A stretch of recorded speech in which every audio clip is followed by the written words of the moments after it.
eh, Datuk ya atas pencerahan yang luar biasa.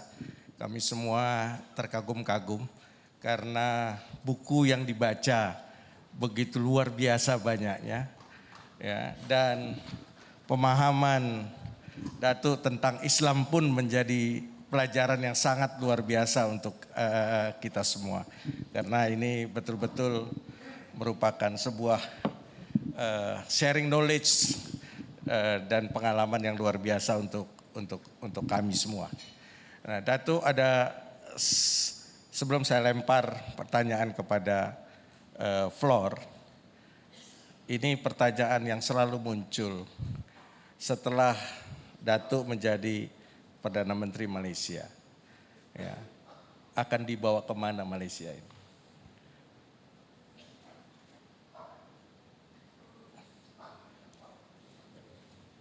Silakan Datuk. Soalan sangat singkat tapi amat membebankan. Dia gini, saya mau negara Malaysia yang demokratik dan adil. Saya mau orang kenal usaha Anwar untuk Malaysia itu membersihkan dari rasuah dan penyelewengan dan menunjukkan bahawa ada pemimpin Melayu, Islam, Malaysia yang benar-benar ikhlas untuk membela nasib rakyat.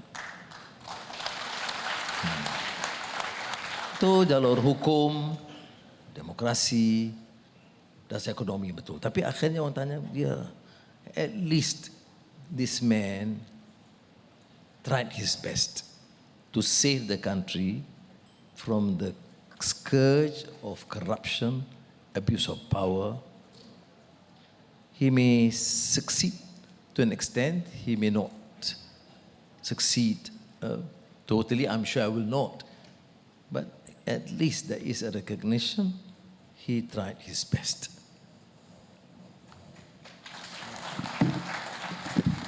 Luar biasa, dijawabnya singkat tapi maknanya dalam luar biasa.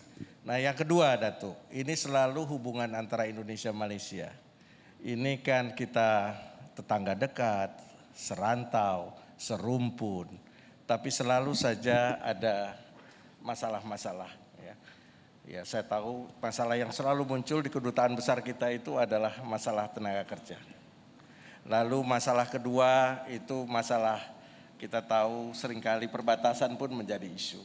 Ya, dan masalah-masalah lain yang kadang-kadang seringkali mengganggu. Karena saya ingat sekali waktu saya masih di pemerintahan pun seringkali menjadi jembatan untuk mengatasi permasalahan itu. Nah, di era kepemimpinan Datuk sebagai Prime Minister, ini apa yang kira-kira akan dilakukan untuk membuat, karena Datuk adalah sahabat Indonesia, ya tentu lebih mudah untuk membuat permasalahan hubungan Indonesia-Malaysia ini menjadi lebih rukun lagi, lebih saling membantu lagi, dan lebih saling menguntungkan lagi. Soal TKI ini pendirian saya agak konsisten dah lama, dan saya pasti ia boleh diselesaikan.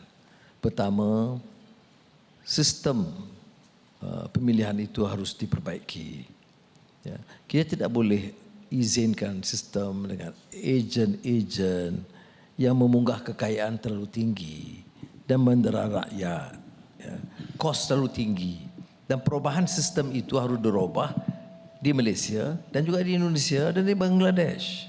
Ya, ini seolah-olah modern slavery. Carilah perniagaan lain nak untung, tapi janganlah berniaga manusia. Jadi sebab itu solution ini dikemukakan dalam perbincangan kita tahun-tahun lalu sekalipun, ya, yang diulang oleh Presiden Jokowi ialah digitalization. Apa yang rumitnya? Apa yang perlu bayar kepada companies, agents terlalu tinggi? Ya. Kerana bila diambil terlalu tinggi, itu dibayar oleh pekerja. Ya. Dan gaji pekerja itu, upah pekerja itu sudah rendah. Jadi hal ini saya bagi jaminan kepada Presiden. Saya bilang Presiden harus berkunjung ke Malaysia secepat mungkin, dan saya akan pastikan Presiden tetap saja tarikh bulan Jun atau Juni, maka saya akan pastikan ini dapat diselesaikan sebelum Presiden tiba di Putrajaya. Dan ada kasus-kasus penderaan pekerja. Saya orang yang mengalami ada pengalaman didera dalam lokap penjara. Itu tahu apa arti penderaan. Bedanya Anwar didera itu jadi international news. Dia orang biasa didera itu enggak jadi masuk berita. Melainkan di Indonesia adalah sedikit dihangatkan suhu. Tetapi ini tidak boleh dimaafkan. Sama ada pekerja itu rakyat Malaysia atau rakyat Indonesia. Ini saya sudah sebenarnya Menteri Dalam Negeri sekarang Saifuddin Nasution Nasution dan Ketua Polis Negara, saya sudah beritahu biar kita dalam beberapa bulan ini beri mesej yang jelas, tidak pada kenyataan, pada tindakan. Kalau ada penderaan jangan tolak ansur sama sekali. Tak peduli dia Datuk Seri ke Tan Sri ke Tun, enggak peduli. Hukum itu, negara hukum itu tidak kenal jabatannya. Itu yang penting. Jadi itu untuk tapi yang penyelesaiannya ialah digital. Kemasukan dan keluar pekerja itu melalui digital. Langkah pertama yang saya lakukan ialah mengarahkan supaya ada pemutihan. Sementara kita lakukan ini dalam bulan-bulan akan datang, kita putihkan. Jadi orang jangan rumitkanlah. Saya tahu tidak popular kerana pengangguran, unemployment itu sudah meningkat sedikit di Malaysia. Jadi bila kita ambil pekerja asing dengan mudah, itu tidak popular dari segi politik. Tetapi mereka sudah bekerja. Tidak adil, tidak fair. Kalau saya panjangkan sedikit. Tahu tak, masa kita 70-an, 80-an, dan saya jadi Menteri Pendidikan, saya masih ingat. Kita pada ketika itu kan anjak daripada aliran Inggeris ke aliran bahasa kebangsaan, bahasa Melayu. Dan doktornya, pensyarahnya, dosennya, semua tidak cukup. Terutama di aliran sains. Jadi kita merayu. Dan saya ingat lagi beberapa kali ketemu Presiden Soeharto untuk memberi keizinan khas hantar puluh ribu doktor, guru, sains, dosen ke Malaysia. Jadi ada periode dalam sejarah negara kita di mana kita mohon bantuan dan pertolongan dari Indonesia.